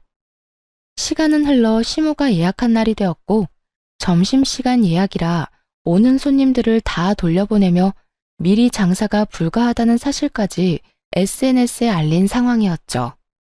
전 절반이 넘는 테이블에 기본 세팅을 시작했어요. 기본 세팅이라 해도 밑반찬부터 쌈거리, 불판 준비, 찌개거리도 주방에 세팅이 완료된 상태였죠. 시간이 점점 흐르고 있었고 기다리는 시모는 오지 않더라고요. 그렇게 30분을 기다려도 시모는 오지 않았고 혹시나 하는 마음에 시모에게 전화했더니 시모는 오는 중이라고 하더군요. 어머님, 오시고 계시죠? 아무 연락이 없으셔서 전화드려봤어요. 그럼 다 모여서 간다고 이제 출발했어. 그래도 가까운 곳에서 다들 모였으니 오래 기다리진 않아도 될 거다. 준비는 다 해놨지? 도착하면 바로 식사 시작할 수 있는 거지? 그럼요. 기본 찬들은 이미 다 세팅해 놓았고 찌개거리도 2가지로 준비해서 테이블 수대로 다 준비해 놓았어요. 오시면 불 넣고 고기만 넣으면 끝이에요. 준비는 잘 해뒀으니 친구분들이랑 조심해서 오세요. 다 와간다며 준비 상태에 대해 재차 확인까지 하는 시무를 누가 의심할 수 있겠어요? 저 역시 시무를 믿어 의심치 않았고 여전히 가게를 방문한 손님들에게 죄송하다고 하며 손님을 받지 않으며 오지 않는 시무만을 기다렸습니다. 하지만 결국 시무는 오지 않았고 그때부턴 연락조차 되지 않더라고요. 근처라고 금방 온다는 사람이 오지 않으니 걱정까지 되는 상황이 되었고 전 혹시나 하는 마음에 시댁으로 찾아가게 되었죠.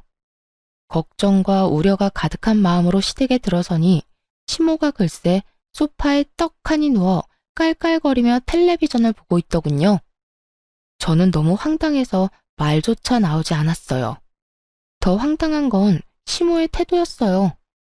숨을 헐떡이며 집으로 들어서는 저를 보고도 놀라기는커녕 태연히 텔레비전을 보며 웃고 있더라고요. 그러면서 저에게 시선 한번 주지 않고 하는 말이 뭔지 아세요? 왔니? 왔니? 였습니다. 당황하지도 않고 조금의 멋쩍음조차도 없는 평온하기 그지없는 왔니.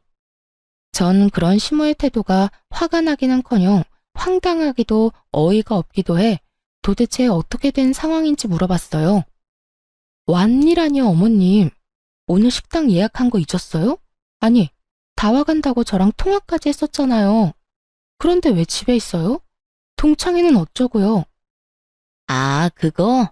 거짓말이었다. 네가 날 그 망신을 당하게 만들었는데 이 정도는 해야 내 속이 풀리지 않겠니? 오늘 손해가 컸겠구나.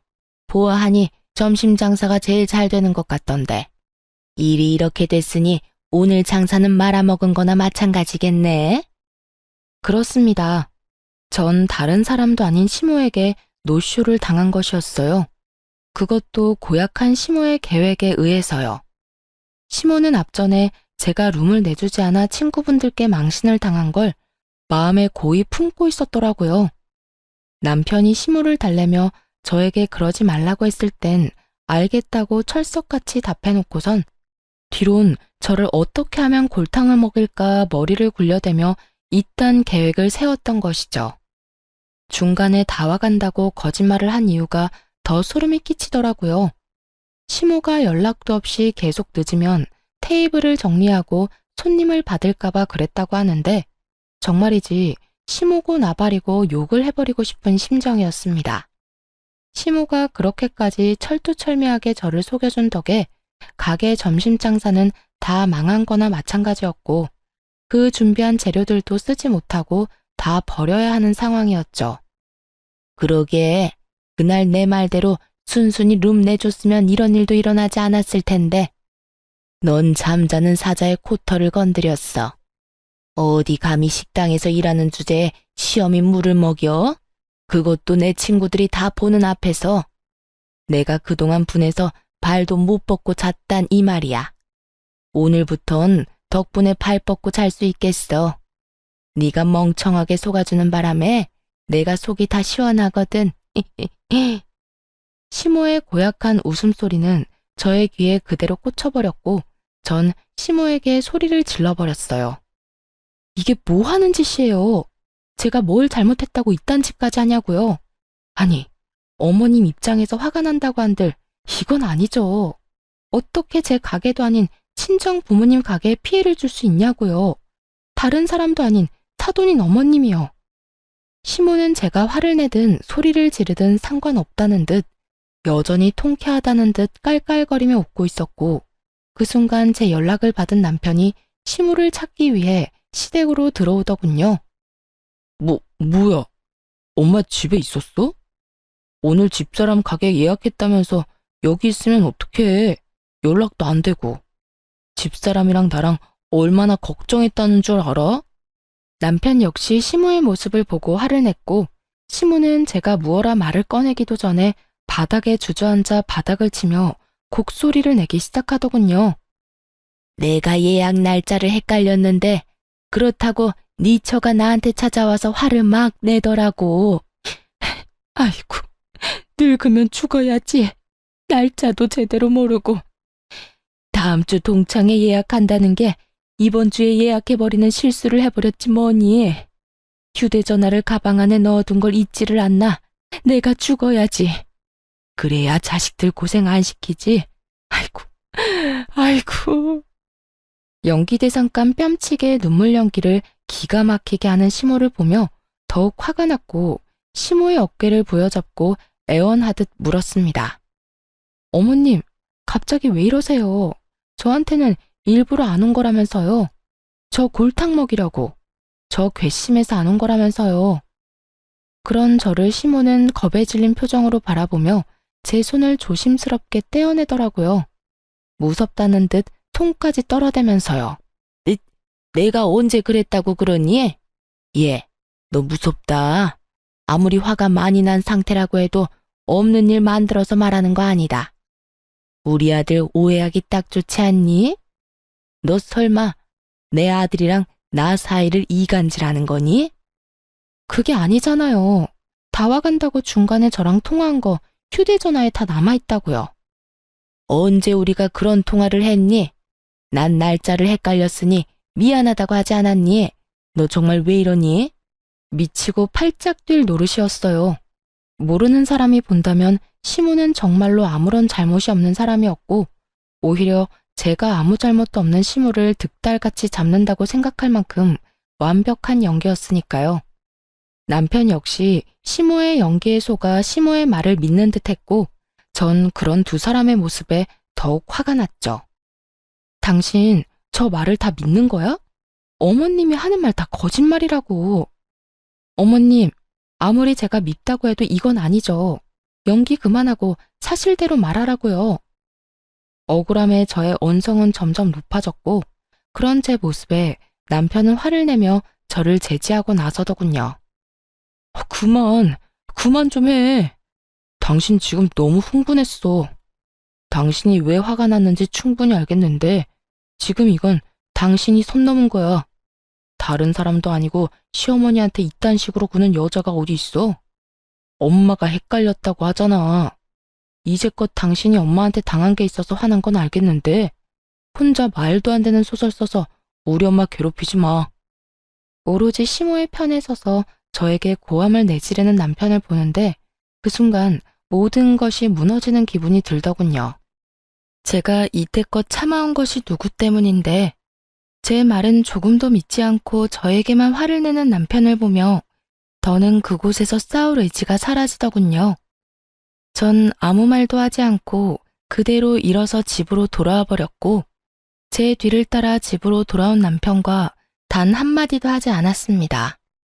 저를 오해하고 단단히 화가 난 남편이 저에게 말을 걸지도 않았지만 저 역시 남편 못지않게 화가 났던 터라 말을 걸고 싶지도 않더라고요.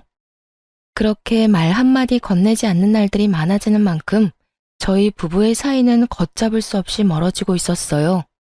이런 저희의 사이를 전해 들은 것인지 아니면 목적 달성을 해 더는 저를 괴롭힐 필요가 없었는지는 알 수 없으나 어찌되었든 시모에게선 별다른 연락이 없었고요.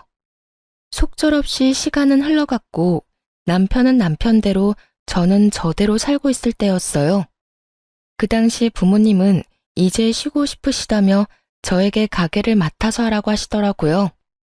전 부모님이 잘 닦아놓으신 가게를 맡게 되었고 자리를 잡은 가게이긴 했지만 오롯이 혼자 다 감당해야 했던 터라 정신없는 하루하루를 보내고 있었죠. 그렇게 바쁜 와중에 제 정신을 번쩍 들게 하는 연락을 받게 되었어요. 상대는 바로 시모였습니다. 시모는 제가 가게를 물려받은 사실을 어떻게 한 것인지 다짜고짜 자신을 모시고 살라고 하더라고요. 예, 너 사돈가게 물려받았다며? 이제 돈방석에 앉는 건 시간 문제일 거고 능력도 될 테니 효도를 좀 해야 하지 않겠니? 효도요? 효도라는 단어를 듣는 순간 시모가 효도라는 단어를 잘못 알고 있나 하는 생각마저 들더라고요. 그렇지 않고서야 저에게 효도라는 말을 할 수는 없다는 생각이 들었으니까요. 전 시모에게 되물었고 시모는 그 특유의 뻔뻔한 말투로 대답하더군요. 그래, 효도. 다른 건 필요 없고 네가 날 좀 모시고 살아야겠다. 네 시누이 남편 사업하는 거 알지? 글쎄 요즘 사업이 힘들어서 자금이 좀 필요한데 나도 있는 돈 거의 다 쓰고 이제 남은 건 집뿐이야. 그래서 이 집 처분해서 네 시누이 좀 도와주려고. 그러니까 네 집에서 날 좀 모셔야 하겠구나. 시모의 말을 듣고 있는데 오늘이구나 싶더라고요. 그간 바빠서 하지 못했던 이혼을 말해야 하는 날 말이죠. 어머님, 제가 효도할 일은 앞으로도 없을 것 같은데 어떡하죠? 뭐? 그게 무슨 말이니? 너 설마 예전 일 때문에 아직도 앙심 품고 있는 건 아니지? 그게 언제적 일인데 젊은 애가 아직도 그러니? 그 일도 그 일이지만 다른 큰 문제가 있어요. 제가 더는 어머님 며느리가 아닐 예정이라 말이에요. 저 이혼 절차 밟고 있어요. 뭐라고? 남편은 남편대로 저는 저대로 살고 있던 이유는 바로 이혼 때문이었어요. 남편은 외도를 저지르고 있었는데 그 상대는 다름 아닌 저희 가게에 자주 오는 여자였어요. 매번 남자를 바꿔가며 오는 어린 상간녀의 상대는 나이 차이가 꽤 나는 남자였는데 딱 봐도 불륜관계였던지라 기억에 남는 손님이었어요. 그런 상간녀가 어느 날엔 친구와 함께 와서 밥을 먹는데 절로 시선이 가더라고요. 대낮부터 술을 먹던 상간녀와 친구는 술에 취했는지 톤이 점점 높아져 갔고 이번에 만나는 남자에 대해 술술 이야기하기 시작하더군요. 이번엔 30대 아저씨인데 전혀 아저씨 같지 않아. 관리도 잘했는지 몸도 좋고 말이야. 들어보니 와이프가 이런 식당 한다는데 꽤 잘 되는지 본인 버는 돈은 본인이 다 쓴다고 하더라고. 그래서 돈 쓰는 게 꽤 후하다니까. 그래? 무슨 일 하는데? 돈을 많이 벌어? 대기업 다녀? 차도 외제차 끌고 다니고. 집도 땡땡땡 아파트 알지? 거기 산대. 요즘엔 자기 엄마한테 건물 처분한 돈도 받고 있다고 하더라니까. 회사 그만두고 사업을 한다나? 암튼 난 사업을 하든 뭘 하든 다 상관없고 이번엔 크게 한몫 챙길 수 있을 것 같다니까. 정 안 되면 아예 정착해도 될 것 같기도 하고. 정신이 번쩍 들더라고요. 대기업에 다니며 부인은 식당을 하고 그 외제차를 끌고 다니는 남자. 거기에다 남편이 지나가는 말로 회사를 그만두고 사업하고 싶어 시모에게 사업 자금을 받을까 싶다고 한 말까지 틀림없이 제 남편임이 분명해 보이더라고요. 모든 것이 틀림없어 보였지만 전 확실히 하기 위해 사람을 붙였고 아니나 다를까 남편은 꽃뱀 같은 젊은 상간녀에게 홀려 있는 돈 없는 돈 다 퍼주고 외도를 저지르고 있더군요. 그렇게 전 남편과의 이혼을 진행하게 되었고 남편 역시 이혼엔 합의했지만 위자료를 아끼기 위해 소송을 하던 중이었죠. 이러한 사실을 시모는 꿈에도 몰랐던 것이었고요. 네, 저희 이혼 소송 중이에요. 아니, 이제 거의 마무리돼서 이혼한 거나 다름없는 상황이죠. 갑자기 이혼은 무슨 이혼? 그 잘난 당신 아들이 젊은 꽃뱀한테 홀려서 바람을 피우고 있더라고요. 어머님 말대로 제가 능력이 되는데 그딴 남자 안고 살아봤자 뭐 하겠어요? 생각해보면 다 어머님 덕분이에요. 어머님이 그날 저를 그런 식으로 골탕 먹이는 바람에 남편이랑 저랑 사이가 멀어졌고 그 틈으로 꽃뱀이 끼어들었으니까 말이죠. 감사해요, 어머님. 전 이제 이 빌어먹을 결혼 생활 청산하고 새 출발하려고요. 그러니까 저한테 이제 연락하지 말고 아들이나 잘 관리하세요. 들어보니 지금 살고 있는 집만 남은 이유가 아들한테 다 투자한다고 그렇게 됐던데 그 돈으로 정말 사업하고 있다고 생각하세요? 제가 알아본 바로는 아니던데요. 뭐야? 그러면 내 아들이 나한테 받은 돈으로 여자한테 다 갖다 주고 있다는 말이야? 저는 그렇게 알고 있는데 확답은 못하겠네요. 제가 당사자는 아니니까요. 그러니까 저한테 전화하지 마세요. 전화는 끊어졌고 그 이후 전 이혼을 잘 마무리하게 되었어요. 전 남편에게 위자료는 물론이고 약간의 재산 분할과 상간녀에게 위자료를 받으며 이혼을 하게 되었습니다.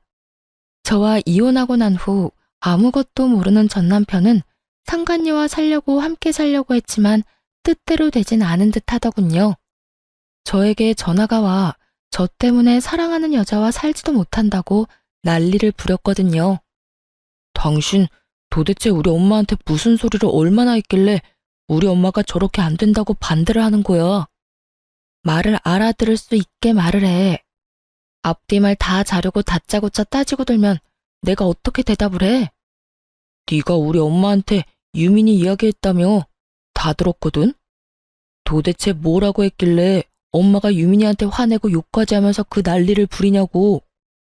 크게 한바탕 소동이 났다는 말을 듣는데 그 순간만큼은 정말 시모를 향해 손뼉이라도 쳐주고 싶은 심정이더라고요.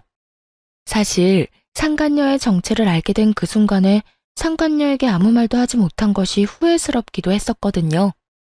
제 계획 때문에 그저 조용히 보낸 것도 있긴 했지만 유부남하고 노란한 대가는 치르게 하고 싶었는데 전 시모 덕에 그 대가를 치르게 했다고 생각하니 고맙기까지 하더군요. 역시 대단하네. 난동까지 부리셨어? 내가 어머님한테 뭐라고 하긴 뭐라고 했겠어. 그냥 아는 그대로 말했지. 그 여자 꽃뱀이다. 그 여자 당신 아들 돈 다 뜯어내고 있으니 알아서 잘 처리하셔라. 이야, 당신 엄마가 내 말을 그렇게 잘 들을 줄은 몰랐는데 기대 이상인데? 전 남편은 상간녀에게 제대로 홀린 것인지 절대 꽃 빼밀 리가 없다며 상간녀를 두둔하기 시작했고, 심지어 시모에게 당장 전화해 사실 착각이었다며 정정하라고 고함을 지르더군요. 뭐? 네가 뭘 안다고 그딴 말을 짓거린 거야? 너 때문에 엄마가 나랑 유민이 결혼 반대하잖아. 당장 엄마한테 전화해서 네가 오해한 거라고 말해. 우리 유민이 꽃뱀 그딴 거 아니니까 당장 네가 만든 문제 네가 해결하란 말이야. 내가 왜? 난 당신 엄마 목소리도 듣기 싫은 사람이거든? 네 목소리도 마찬가지고. 그러니까 그딴 말도 안 되는 요구할 거면 연락도 하지 마. 그리고 그 여자 꽃뱀 맞으니까 지금이라도 정신 좀 차려라, 제발. 돈 다 뜯기고 후회하지 말고. 아니라니까. 네가 젊은 여자한테 남편 뺏긴 게 분해서 이러나 본데, 네가 아무리 이렇게 해도 나 너한테 안 가. 그러니까 이상한 말로 사람 오해하게 하지 말고 당장 우리 엄마한테 전화해서 네가 다 해결하라고. 참 뻔뻔도 하더라고요. 이혼한 전 부인에게 다른 사람도 아닌 상간녀의 오해를 풀어달라는 꼴이 말이죠. 심지어 오해도 아닌데 말이에요. 끝까지 저에게 따지며 생떼를 부리는 전 남편의 모습에서 전 시모의 모습이 보였고, 이래서 핏줄이 무섭다고 하는구나 했네요. 전 남편은 끈질기게 저를 괴롭혔지만 저는 끝끝내 전 남편의 부탁을 들어주지 않았어요. 그 후 들리는 소문엔 전 시모의 난동은 점점 심해졌고, 상간녀를 도저히 포기할 수 없었던 전 남편은 전 시모를 버리고 상간녀와 함께 살림을 차려버렸다고 하더군요. 전 시모는 믿었던 아들의 배신에 화병으로 몸져 누웠다고 하고요. 전 남편이 대단하긴 대단하다 싶더군요. 그 꼬장꼬장하던 시모를 다른 것도 아닌 화병으로 몸져 눕게 했으니 말입니다. 부모까지 버리며 쟁취한 전 남편의 사랑은 평탄했냐고요? 그럴 리가요. 전 남편에게 정착할 마음마저 있었던 꽃뱀 상간녀는 시모가 난동을 부리며 선보인 성격 때문에 결혼까진 할 수 없다 싶었는지 전 남편의 주머니를 탈탈 털어먹고 도망갔다고 하더군요. 전 시모는 건강을 잃고 전 남편은 돈과 시모의 신임을 잃은 것이 얼마나 통쾌했는지 모릅니다. 그 후 전 바쁘게 살며 가게를 잘 꾸려나가고 있었어요. 그러던 어느 날 저 따위에겐 돌아올 리 없다던 전 남편 놈이 아주 거짓골을 해서 저를 찾아왔더라고요. 쭈뼛쭈뼛 주변 눈치를 살피며 제 앞으로 다가와 살포시 무릎을 꿇더군요. 여보, 내가 당신한테 너무 큰 상처를 줬지. 그때 난 정신이 나간 상태였어. 속이려고 작정하고 붙은 꽃뱀한테 홀려서 미친 상태였다고. 그래서 당신이 나한테 얼마나 소중한 존재인지 잊고 이혼까지 해버렸어. 나 진짜 후회해. 당신같이 좋은 여자 놓친 거 너무 후회하고 있어. 우리 정말 좋았잖아. 우리 엄마 일 있기 전까진 크게 싸운 적도 없었고, 서로 배려하면서 의지도 많이 하고. 다 기억나지? 우리가 얼마나 많이 사랑했는지 말이야. 우리 그때로 다시 돌아가면 안 될까? 나 그때가 너무 그리워. 너무 절절해서 눈물이 다 날 지경이었어요. 언제는 꽃뱀인 상간녀 감싸고 도느라 입이 다 마르게 저에게 화를 내더니 다 잃고 난 뒤 제 앞에 엎으려 비는 꼴이라니 너무 절절하지 않나요? 그토록 절절한 고백에 대답조차 하지 않고 한심하게 쳐다만 보고 있었죠. 그러니 전 남편은 그런 제 눈치를 살피며 안절부절 못하고 있더군요. 그 꼴도 얼마나 보기가 싫은지. 어떻게 해야 다신 찾아오지 않을까 얼마나 생각하고 또 생각했나 모릅니다. 제가 이런 생각에 빠진 동안에도 전 남편은 쉴 새 없이 저를 설득하려 애썼고 결국 마지막까지 미뤘던 경찰에 신고를 해버렸네요. 그 뒤로도 전 남편은 저를 찾아와 애절하게 매달리더군요. 여보, 제발 다시 한 번만 생각해줘. 내가 얼마나 후회가 깊으면 나 싫다고 경찰에 신고한 당신한테 몇 번이고 다시 찾아와서 이렇게 매달리겠어. 후회가 깊긴 하겠지. 상간녀한테 속아서 돈 다 뜯겼지. 그딴 상간녀랑 행복해보겠다고 부모까지 버리는 바람에 비빌 언덕도 사라졌지. 그러니까 남은 사람은 나뿐이지 않겠어? 그런 거 절대로 아니야. 난 정말로 당신한테 미련이 남아서 이러는 거라고. 아직 당신을 많이 사랑해서 당신 없으면 못 살 것만 같아서 이러는 거라고. 그러니까 사람 하나 살리는 셈 치고 다시 한번 생각해주면 안 될까? 절대 안 돼. 당신이야말로 사람 하나 살리는 셈 치고 다신 찾아오지도 연락하지도 마. 난 당신 얼굴만 보면 없던 병도 생기는 기분이니까. 내가 정말 이런 말까진 안 하려고 했는데 도무지 당신이 내 말을 들어먹을 생각이 없어 보이니까 할게.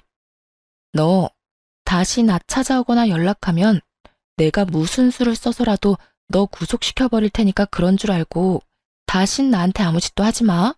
알겠어? 여보. 여보 거리지 말고 당장 꺼져. 오늘도 경찰 손에 끌려나가고 싶어? 진심 가득한 제 눈빛을 읽었는지 전 남편은 다신 찾아오지 않더라고요. 1년이 지난 지금 전 휴식기를 가지고 있어요. 이혼을 하고 난 후 제대로 쉬어본 적이 없던 터라 부모님께서 한 달 정도 가게를 봐줄 테니 휴식기를 가지고 오라고 하시더라고요. 저 역시 좀 쉬어갈 필요성을 느끼고 있던 터라 죄송하긴 했지만 감사한 마음으로 쉬는 시간을 가지기로 했습니다. 오늘이 3일째인데요. 어제까진 죽은 듯이 잠만 잤어요. 그리고 오늘 여행짐을 싸기 전에 사연을 작성하고 있네요. 오늘의 사연을 마지막으로 좋지 않았던 기억들은 날려보내고 오랫동안 가고 싶었던 유럽 여행길을 나서보려고 합니다. 그곳에서 좋은 것을 보고 행복한 시간을 가지며 조금 더 마음의 여유를 만들어 돌아오려고 한답니다. 이번 여행에선 그 목적이 힐링과 여유인 만큼 돈에 얽매이지 않고 전 남편에게 받은 위자료를 아낌없이 잘 쓰고 오려고요. 아직 한 푼도 쓰지 않고 고스란히 뒀으니 충분히 쓰고도 남지 않을까요? 앞으로 저는 제 삶을 위해 열심히 행복해지려 노력할 예정입니다. 상상도 못했던 이혼을 경험했듯 앞으로 남은 날들에 예상치 못한 고난과 역경이 있겠지만 지금껏 그랬듯 잘 이겨낼 자신 있습니다. 사실 처음 이혼을 했을 땐 이렇게 긍정적이지도 자신감이 넘치지도 않았어요. 이유 없는 멸시와 미움은 저의 자존감을 바닥치게 했고 사랑하던 배우자의 외도는 살면서 경험하지 못한 배신감과 좌절감을 저에게 안겨주었어요.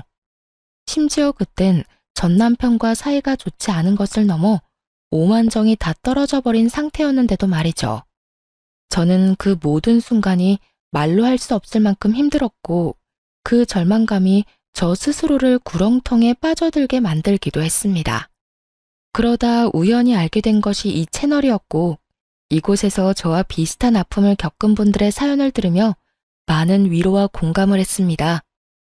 때론 아픈 사연에 눈물을 흘리기도 했고 때론 통쾌한 복수를 하시는 이야기를 듣고선 박수까지 치며 환호성을 지를 때도 있었어요. 답답한 이야기에 화가 날 때도 있었지만 사연을 듣는 시간만큼은 피해자가 아닌 경험자가 되는 기분이 참 좋았습니다. 그런 생각이 들자 더는 이혼이 부정적으로만 느껴지지 않더라고요. 좋은 경험은 아니지만 제 인생을 더 발전시킬 수 있는 경험이었다는 생각이 들기도 했고 실제로도 전 쉽사리 흔들리지도 무너지지도 않는 강한 사람이 되기도 했고요. 제가 위로를 얻어가듯 지금 제 사연을 듣고 계신 분들도 조금의 위로라도 받아가셨으면 좋겠습니다. 이로써 저의 긴 사연은 끝났습니다. 제 사연을 들어주신 모든 분 감사합니다.